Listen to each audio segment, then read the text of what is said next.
So he did the blood test and his kidneys were at 65% from zero. The doctors were absolutely amazed.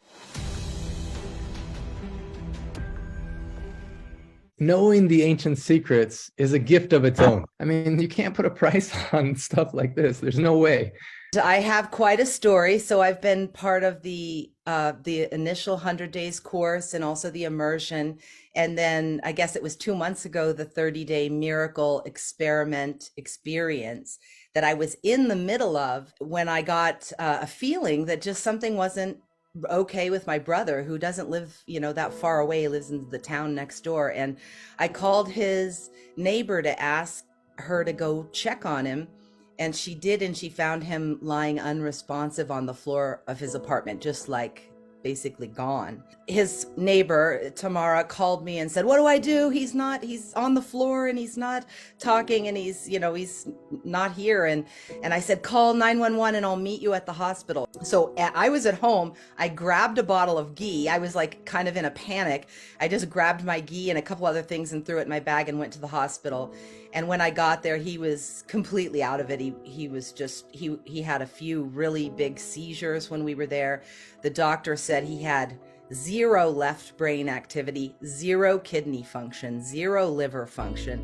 All his muscles had atrophied. It was called something like rhabdomyolysis or something where the muscles start to break down. So his legs were completely black and blue. It was 2 months ago, October 13th, that this happened, and he's actually still in the rehab facility. I felt like I was actually guided. I was thinking, okay, if there was ever a time to practice the ancient secrets, it is now. So I just grabbed like a giant glob of ghee in the emergency room when he was out of it and just put it on his head and let it soak in. I really didn't even know what it would do, but that's what my intuition was telling me to do. And he could barely communicate. I've been with people who've died before and they do this death stare. Like they just stare off they see people that aren't there off into the distance. And he was doing that. He was hallucinating and seeing all kinds of things. His friends who'd passed over were all in the room with him and stuff. He was, trying to communicate this. One thing he did do was he would signal to me to give more ghee, to put more ghee on his head. Like I'd hold up the bottle and he'd say, yeah, put that on there. That's what we did initially in the emergency rooms. And that was a really challenging process, just to be in the emergency room with all of the stuff happening and not knowing what was going on. They sent us down to another emergency room an hour and a half away. I brought a bunch of crushed herbs. I brought ketone for kidney support, virophyte. I was just sort of using my intuition, what of the herbs that I had, some digestive support. I just crushed them all up, put them in little glass bottles, labeled them. And then we started putting them in his belly button. I just started putting a bunch of them in there with ghee. Again, not 100% sure that I was doing everything right, but I was in communication with the group. I was pushing all the marma points that I knew to push on his body. And he started to come around.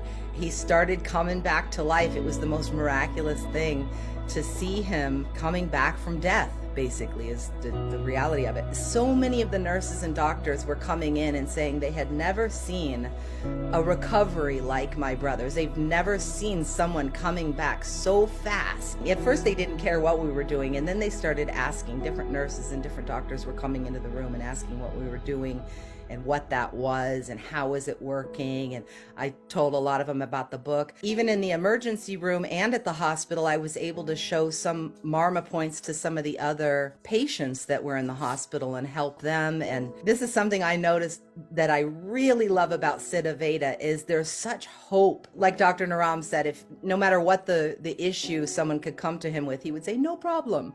In the Western field, they come into the room when the person is aware and their subconscious mind is listening, and they say, oh, his liver's shot, his kidneys are shot, his heart is failing, all these things. And then then he would leave and my brother would say, oh no, my organs are failing, and I'd say, no, that's why we're here. They're jump starting.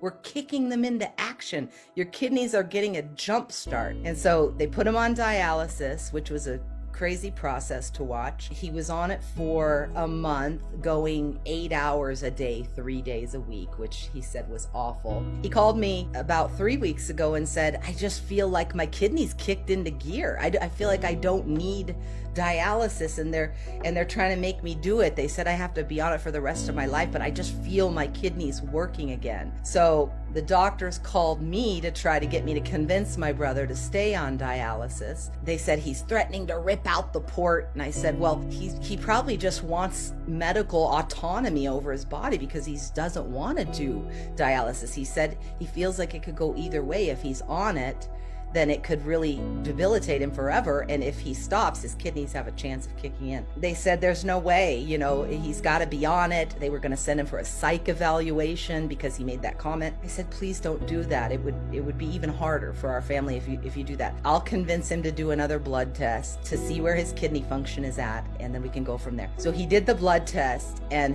his kidneys were at 65% from 0. The doctors were absolutely amazed, and I talked to the doctor. Yeah. Isn't that amazing? Yeah, and I asked his doctor, I said, how many people have you seen get off of dialysis? She said, in 8 years, I've only ever seen one person. And then the place that removed his port, when I talked to them too for follow-up, I said, how many people get off dialysis? She said, I've never seen anybody come off of it. My brother has had such a challenging life, and I always joke with him that he's like a super cat with 18 lives, because he's just had so many things that he's gone through. But he says to me now, he said, I know I have a purpose on this planet.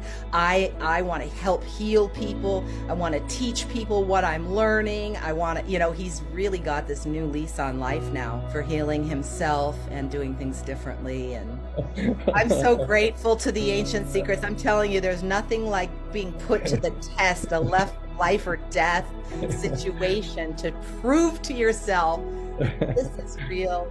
This stuff works. This is in addition to everything else I've experienced myself with all of it. Knowing the ancient secrets is a gift of its own. It's priceless. It's a gift in itself to be able to help yourself. Dr. Trump says it's not about making people dependent, about making people independent, about giving them a possibility they may not have known existed before. One of the reasons why I've been pushing so much and doing my best to make sure people know about the upcoming 100-day course is because I know it can change people's lives.